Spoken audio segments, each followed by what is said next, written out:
Hey, it's Rick Kettner here, and in this video, we're going to go over a simple foolproof method that you can use for delegating tasks more effectively. Now, this is such a simple and easy approach. It will likely have a huge impact on how you train employees and how you build business processes in the future. Now, if you're interested in learning more about how to build and grow your business, I recommend that you subscribe to the channel and turn on notifications so you don't miss out on future videos. But let's get into it. We all know that we should be documenting more things and delegating more tasks so that we can move on and take on bigger and different responsibilities. So the idea here is to find a simple way to do this because, as you probably know, when it comes to delegating tasks, this can quickly spiral out of control and become its own major project. And so whether it's trying to build full documentation in a Google Doc or in some online learning management system, this can end up becoming really tedious. And another problem is that it can quickly become outdated. And so all of that work that you put in to actually building out and documenting processes can end up being a big waste if they're not actively updated and revised and improved. 6 months down the road, the information might be completely irrelevant and no longer useful, especially to a completely new employee that has no idea how the process works. So the idea here is to take a very different and a much simpler approach. We're just going to simply capture the process in real time. So for example, you can get something like this, which is a simple mini tripod. You can get really any tripod. I've got a little clamp on here that allows you to mount a smartphone. And then of course I've got an iPhone. And you can use the built-in mic and camera in your phone to capture whatever it is that you're doing in real time. And of course, if you're using a computer for whatever process it is, maybe you're creating a process for how to publish a podcast episode, if it's more effective and you're entirely working on a computer, then you can use screen recording software and of course the built-in mic of your computer to record and map out that process as well, all in real time.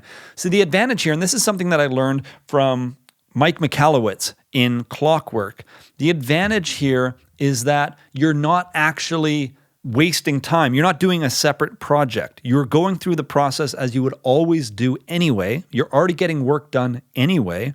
Let's say you're publishing your podcast episode. You're already publishing an episode anyway, which is something you would have had to do, but you're merely documenting that.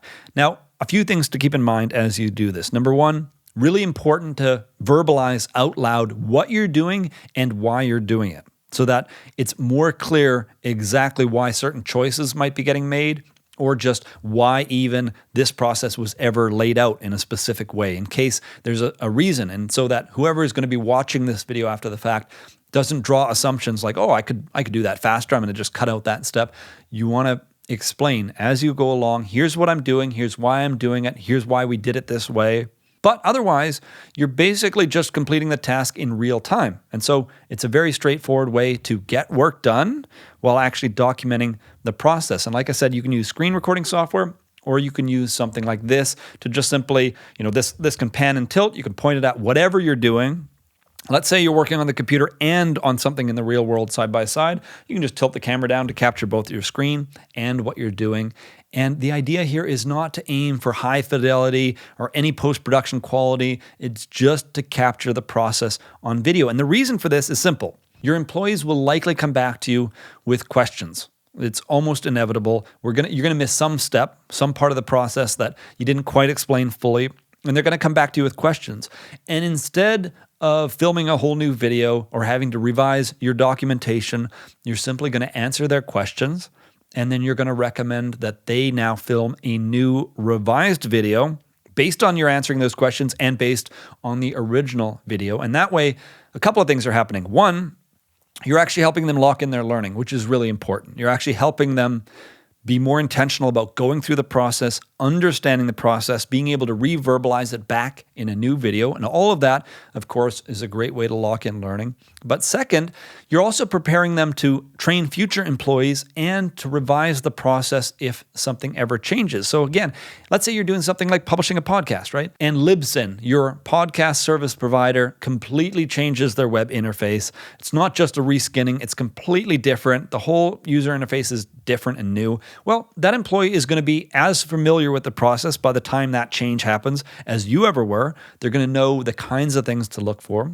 they're going to be up to speed with the task, and they can go through and revise and create a new video whenever a major change like that happens. So then again, you now have that process documented in case you ever add new people to the team or there's some other kind of change. So this is a very, very simple approach. It's almost too simple. I know a lot of people watching this will just think, will that actually work? Like, will that be awkward? Can I just set up a camera and talk through it? And, will that be good quality? Will they see everything? It's really that simple. You just want to capture the process, hand it off to them, let them get more specific when it comes to filling in any holes, if there are any holes, making a higher quality video production in the future, if that's something that's really important to you and you have a much larger team.